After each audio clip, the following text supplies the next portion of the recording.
Hello, everybody. My name is Curtis Johnson, and today we have a great little exclusive piece for all of our pro members.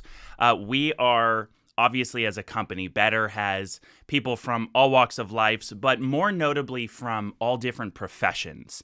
And what that ends up meaning is that every piece of content that specifically on our pro side that we're going to produce is going to be geared toward professionals in general, but we also know that we have a lot in our audience that are specifically financial service related.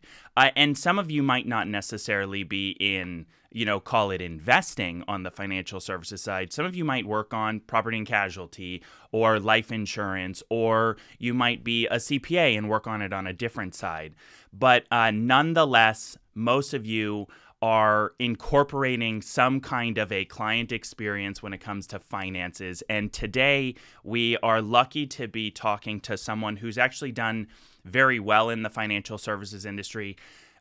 Starting off in her first 100 days, she made an extra $100,000. So obviously that's a notable amount of money to make, but also just someone who's obviously doing a couple of things right. And that is none other than our guest, Tricia Vaughn. Hi, Tricia. How are you? Hey Curtis, I'm fine, thank you. Very good, very good. I know that we have talked a couple times. You're just recently getting involved in Better.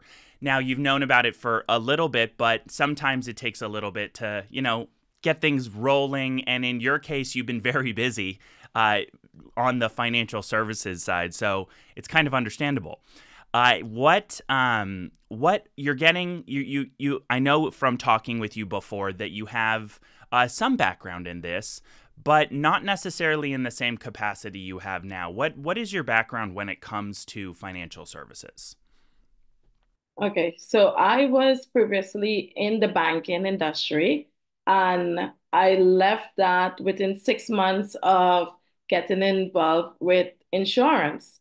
I have some investment experience also. I was licensed with my Series 663. So yeah, I have a little background. Yeah, that's good. And it's interesting because you did that as a employee versus independent on your own, correct?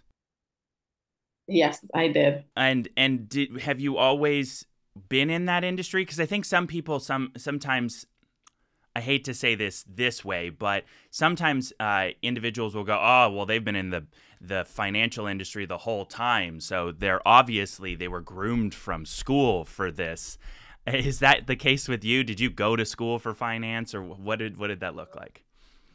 No, no, no. So I actually started off as a flight attendant, and it became something repeating itself all the time for me. It wasn't something I can really challenge myself. Right. So I got bored quick. I get bored really easy, and that's when I jumped into the banking industry. Started off there as a teller.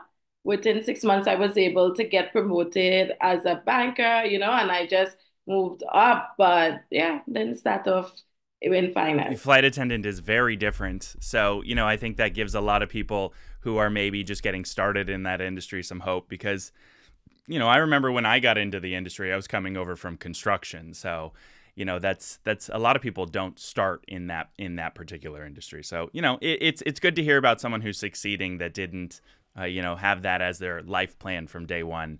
And now, obviously, a lot of us in this country, like, I might come across as American, but I was born in Canada. I know from our conversation, you were not born in the U.S., but you've lived here for quite a while, right? Yes, so I was actually born in Trinidad. Yeah. So that's where I went my whole school except for college. I actually went to school for nursing over here in college. I learned very fast that that's something that I didn't want to do. Right. That the blood. But yeah, I went to school for nursing. I grew up in Trinidad, but believe it or not, I live most of my life in the US now, but I still hang on to the accent.